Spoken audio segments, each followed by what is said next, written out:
Alors c'est la 6e nuit de l'orientation, c'est un moment très particulier où on permet aux élèves à partir de la 5e jusqu'à des formations supérieures, enfin jusqu'à des âges qui sont déjà en formation supérieure, de se confronter aux offres de formation et aux débouchés en termes de métier. Donc il y a à la fois ici un public qui accueille ces jeunes ou ces parents qui cherchent des orientations, qui sont à la fois des gens qui s'occupent de formation, des gens qui s'occupent de métier, des gens qui sont dans l'entreprise elle-même ou dans les branches professionnelles.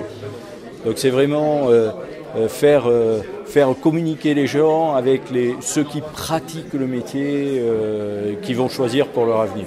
Il y a une emphase particulière cette année sur les métiers autour du numérique, et autour du digital, avec dans la cour, vous l'avez vu en bas, un certain nombre de choses et puis qu'on retrouve tout au long de la journée.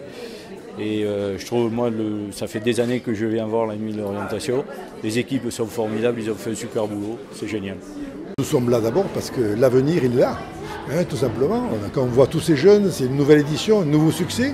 On voit ces centaines de jeunes qui viennent quand même dans la recherche d'une orientation et on sait la difficulté aujourd'hui des jeunes de choisir une activité, un métier, donc il faut qu'on les accompagne.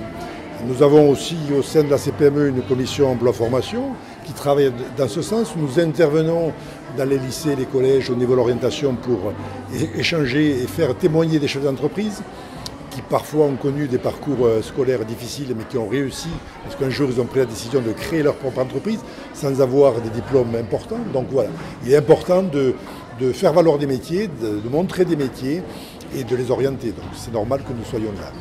Super. Écoutez, vous savez, l'agriculture et le secteur agroalimentaire est le premier employeur de Midi-Pyrénées. Donc c'est tout à fait normal que la Chambre d'agriculture s'associe à cet événement. Moi, je crois que j'ai participé à toutes les éditions.